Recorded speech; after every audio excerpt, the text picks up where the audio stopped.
Hello everyone, I am Third Mario Brother, and welcome back to more Let's Play Sonic Heroes. In the last episode, we began Team Dark Story. In the episode previous to that, we finished Team Sonic Story. Anyway, last time we finished Ocean Palace, Seaside Hill, and the Egg Hawk with Team Dark. In this episode, we're going to be continuing with their stories, so let's get into it. Counting on you guys. Do we have a cutscene to start with? Evidently not! We are starting on Grand Metropolis, and this set of stages on Team Dark Story, oh my gosh, this is an awesome set of stages, guys. It's so awesome. Crush the city under the control of Eggman. So, that Eggman is behind all of this. Whatever it takes, he's mine. Any objections? Negative. Is this the energy Jeez, that was a little bit dark, That Rouge. red liquid is being Anyway, here we are. It's starting out the same way as it did for Team Sonic Story, and if I recall correctly, it starts out that way where you're running down that big ramp and your characters are talking for all of the teams, so that doesn't really matter much. But already we can see a difference here between the stories, and this is where the true differences between Team Dark's and Team Sonic stories begin to show. This set of levels is drastically different than Team Sonic's was. And we'll see that a little bit later on. It's a lot longer, but it's good longer. It's not just extended artificially for absolutely no reason. It's actually good level design here, which is quite a bit of fun. Anyway, here we have to push this switch. And dang it, door, open faster, Pokey. Yes, I had to make that reference. Already, I'm using overused references, and we're like a minute into the episode. Anyway, Shadow seems to be leveled up fully already, which is a good thing because you actually use him a lot in this level. And there's that key back there in case you want to get it. I don't know if it's in the same spot for every team when you're playing this level, but it doesn't really matter. Anyway, if I haven't mentioned it already, I believe I did last time, but whatever. Team Dark's Team Blast actually freezes time and thus can be useful if you want to get a faster time on these levels, because it freezes that timer up there and you can get more points that way, and it'll kill a bunch of enemies, blah blah blah. It's pretty awesome. But in these levels, you saw that door opening back there when we pulled that switch. If you use Team Dark's Team Blast, you can still pull the switch, but you cannot open the door. Here, I'll demonstrate it in here. There are some doors in here. Anyway, let's use Team Blast. I'm firing a giant laser. Isn't that badass? Anyway, as you can see, normally stuff would be happening right now. Like that cage would be opening and that bridge would be falling and things would be happening. But, unfortunately, since time is frozen, that can't happen. So when time is frozen, doors can't open, bridges can't fall, and a lot of things that would usually be animate objects are not animate objects. So, yeah, simple concept, right? Anyway, we grab the fast shoe here. What is the name of that item? I'm not sure. Any of you hardcore Sonic fans can tell me in the description, what am I talking about? If any of you hardcore Sonic fans can tell me in the comments below, that would be greatly appreciated. Oh no, don't die! Great. Great. Alright, now we're getting close to where we were before, and go ahead and kill this robot. And there are a lot of ring dashes in this set of levels as well. Now over here, this is the dangerous route, more or less, because that robot, forget what it's called, I knew it at one point, but I don't anymore, is directly over a pit, and sometimes, like happened before, one of your team members can grab the first ring in that line, and you will be doomed. There will be nothing you can do whatsoever. And unfortunately, I forgot what was in that balloon. If I had known it was invincibility, I wouldn't have used the Team Blast there, so time freezes, but, you know, whatever. Anyway, power is recommended here, but I personally don't recommend power. A lot of those recommendations within the game I don't think are very accurate. You're supposed to use Omega to destroy those turtle robots, just get them out of the way, but if you have a fully upgraded Shadow like I do, you can use him instead. And it's actually a lot faster as well, and a lot easier to control. Anyway, back here, here's 5 rings in case you were running low on rings, or you just wanted the extra 5 for some extra points or whatever, although that's only 50 extra points, so probably not worth it for the time it consumes, but hey, you know what? I do a lot of things for absolutely no reason. Why should this video be any exception?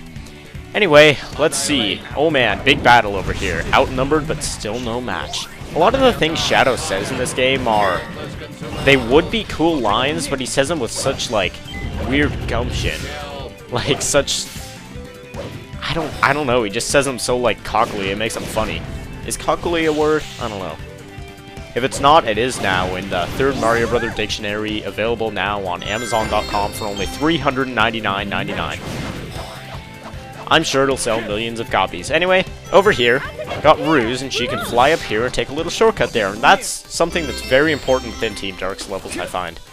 You're really going to have to be fast in these levels and take as many shortcuts as possible, because a lot of them are provided if you want to get an A rank. Because there's a lot of distractions, a lot of enemies, a lot of extra rings that you can get, and those can add to your point total, but only if you can get them efficiently and well enough. So yeah, but now we're swinging around, and Shadow just got motion sickness, which kind of sucks, because now we have to grind on rails, and this is a fun little section. This one was included in Team Sonic Story as well, but oh, come on. I can get that, I know I can. Get it, Rouge! Yay! 5 rings. That probably wasn't worth it, but whatever.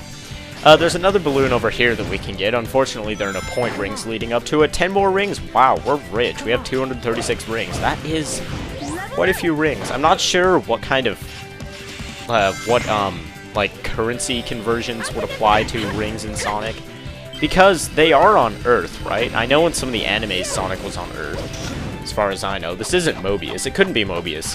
Mobius is, you know, Mobius and not all high-tech and stuff, as far as I know. Although I probably shouldn't be speaking about things that I'm not completely sure of, otherwise Sonic fans will get upset, and I'm sorry for being totally inaccurate and totally ignorant. I'll go look that up afterward, probably put it in an annotation. Maybe not, I don't know. But anyway, this is where the extension of the level comes in. Well, kinda, but look at that background. There's a lot of... Whoa. That was weird, but there's a lot of 3D buildings. It's a really, really beautiful, detailed background. And I think I mentioned this in one of Team Sonic's parts. The backgrounds in this game are beautiful, but this is awesome. This part of the level right here, we're in between all the buildings on a lower, closer to the ground level. And that thing is shooting at us, and I don't take kindly to being shot at, good sir. So would you kindly stop? Thank you. Anyway, but I really love this part of the level. There's a lot of flying, and it's really actually speedy, which is kind of surprising for a Team Dark level, because apparently they're supposed to be more combat-based and stuff, and people complain about that all the time. But maybe this is just their good set of levels or something, I don't know. I haven't played through Team Dark's missions in a while. All I know is that I really, really love this set of levels, and look at that! Wow, we are high up. I'm not sure what kind of a building this is, or why it's built 800 stories tall and in a ring, but... you know, whatever. Maybe people are just dumb. That's actually probably the case. And Omega, you might want to switch to him to grab all 3 of those ring boxes, whatever they're called. And there's the stage. Let's see what kind of a score we got. 628, not bad. And A rank, awesome.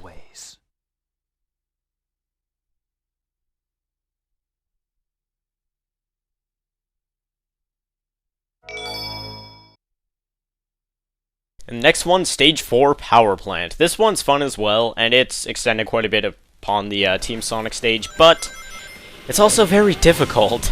This is where Team Dark's difficulty factor kicks in. Anyway, right off the bat, we can get a decent enemy combo there, and a huge shortcut, which is an awesome thing to enter the level with, because it already kicks in the sense of speed. And there, you could have got those point rings, but unfortunately it kicked in the automated, like, running of that little gauntlet, I guess. Would you call that a gauntlet? Well, I guess I would, so yeah, whatever. Anyway, we have the return of these blue energy things that let you fly or jump or do things automated. I don't really like them that much, to be honest.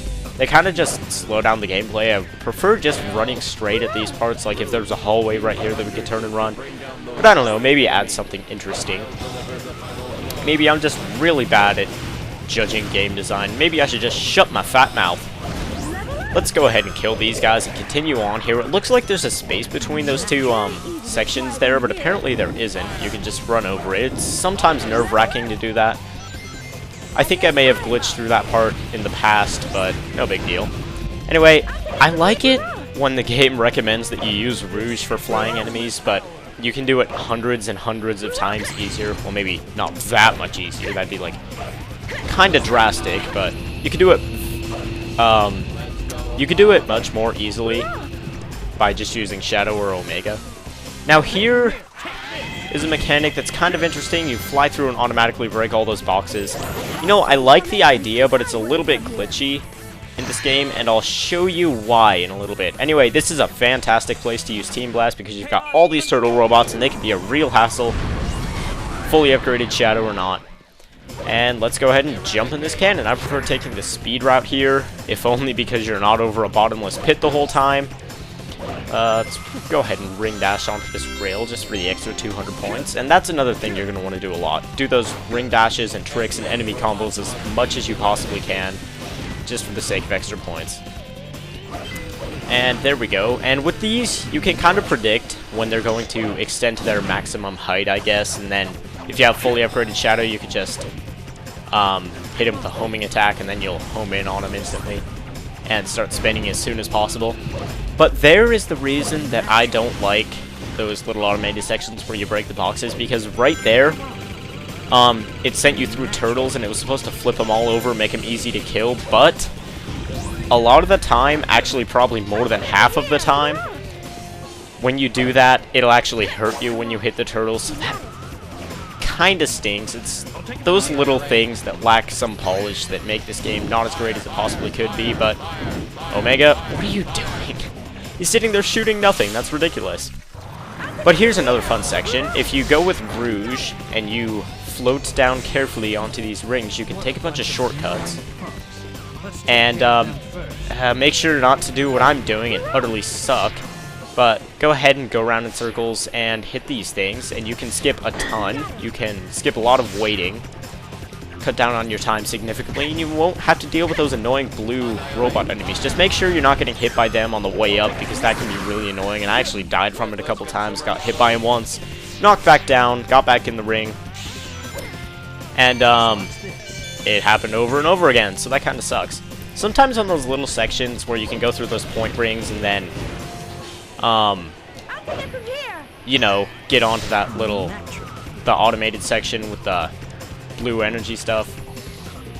Sometimes you'll actually start running backwards after getting out of the point ring flight combination thing. I don't know what I'm saying. I really don't. But you can run backwards on those things, and it can be quite annoying. Maybe we'll see an example of it soon. Maybe not. I don't know. Anyway, over in that balloon over there that's way off to the left, I think there's an extra life, but I am definitely not going to take the risk to get it. I don't think that's worth it at all. And I already have sufficient lives, so let's just go ahead and head up here. And yeah, we just took a really dangerous shortcut, and I didn't explain anything about it. Anyway, on this part right here, you're going to want to probably have your flying character out. What's her name? Rouge? Yes, Rouge. Why'd I forget that suddenly? Just fly over the fireballs and stop time. Where does Shadow get this Chaos Emerald? Team Sonic already has all the Chaos Emeralds. I went through all the trouble of collecting them. Anyway, now as we wait for that Team Blast meter up in the top right to deplete, to empty out, we can just chill, have a cup of tea, talk to each other. We never talk anymore, and this is a good chance for it, so instead of visiting a marriage counselor, we can just talk to each other while playing Sonic Heroes. I have no idea what I'm saying, but let's go up here, destroy these 3 enemies in a row with an awesome Thunder Shoot combo. And right here, the flying characters recommended. Screw that noise. I just killed everything with Shadow, except the last enemy. In fact, the only enemy that you're not supposed to kill with Rouge, I killed with Rouge. Ah, man, I'm such a maverick. I bet you guys are all so proud of me. But here's another fun little part, including ring dashes and homing attack combos that I quite enjoy, I think. Let's go ahead and jump through this ring, and what do we get here? Oh crap. Okay, I thought we weren't gonna make it at first. And don't shoot me, robot. What are you doing? I own this place. This is my house. Get out of my house. Let's go over here, jump in this ring, see if we can we even make it over there? No, apparently not. I just lost all my rings just for that. But at least we got 20 rings back and a shield to compensate. I think if you have Rouge and you jump there, you can actually get that top balloon too, which is, I think, an extra life. But here, similarly to earlier where we had to use Rouge, we have to use Shadow now to do a shortcut. And this one can be even more annoying than the last one in that you'll get hit by enemies a lot more often. Plus, it's kind of difficult because you have to be positioned quite precisely in order to do those ring dashes, which can be kind of difficult because the depth perception on there is weird, but whoa! It's like a giant hamster ball. And tell me you haven't always wanted a giant hamster ball throughout the course of your life. Once again, I have absolutely no idea what I'm saying, being kinda random, so let's just use another Team Blast, light up all these springs, and hey, we already have another Team Blast ready to go. Good thing I lit up all those springs. Now we can go ahead and jump up here and get a little bit of a lead on that blue stuff appearing. Let's see, what's in these boxes before we go? There is a key that I don't want, and a shadow level up, so let's go ahead and grab this checkpoint, and here we go to possibly the hardest part of the level. Yes, this could be an energy storage plant, and it's really, really close in this. I remember in the Team Sonic version of this level where you just kind of walked through it and it was all casual. Not so much this time, because right there, if you get hit by that blue enemy, which actually happens quite often, you'll fall down, and it's just really, really a crapshoot from there on out. If you take all the shortcuts though, and you can successfully get through everything without getting hit at all, this is actually pretty easy, but on my practice run of this, I cut it so close. Oh, such a close call. It was ridiculous. I wish I could have shown you guys. Anyway, can we make it? Yes, we can. Rouge, go up. And it's actually significantly longer on this version of the level as well. Just like everything else about the level. Let's finish it off with a Chaos Control.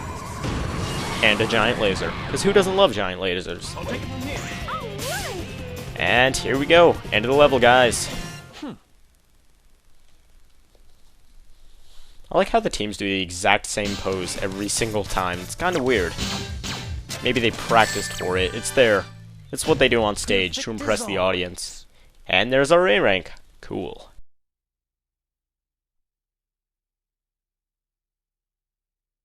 Got the bling bling. Man, who are those creeps over there? What's up, SBO? And you are... Just what do you think you're doing here? Who's this broad? our client's adversary, perhaps. You mean the bad guys? You guys don't fool me. I know what you're after. Better stay out of my way. All right, then let's do it. And after that little angry, emotional, I wouldn't exactly say it's inspirational speech from Rouge, we have to face Team Chaotix, and I believe this is our first run-in with them in this game. Yeah, I think it is. Anyway, stop running around, guys. We took out SBO pretty fast. He's the only one who understands. All I want for Christmas is to destroy you! And I guess Santa Claus came this year because I just got my Christmas wish. Thank you all for watching this episode of Sonic Heroes. I'll see you next time where we continue Team Dark's story with the next set of stages, Casino Park and Bingo Highway. Not looking forward to it, but I'll see you guys then.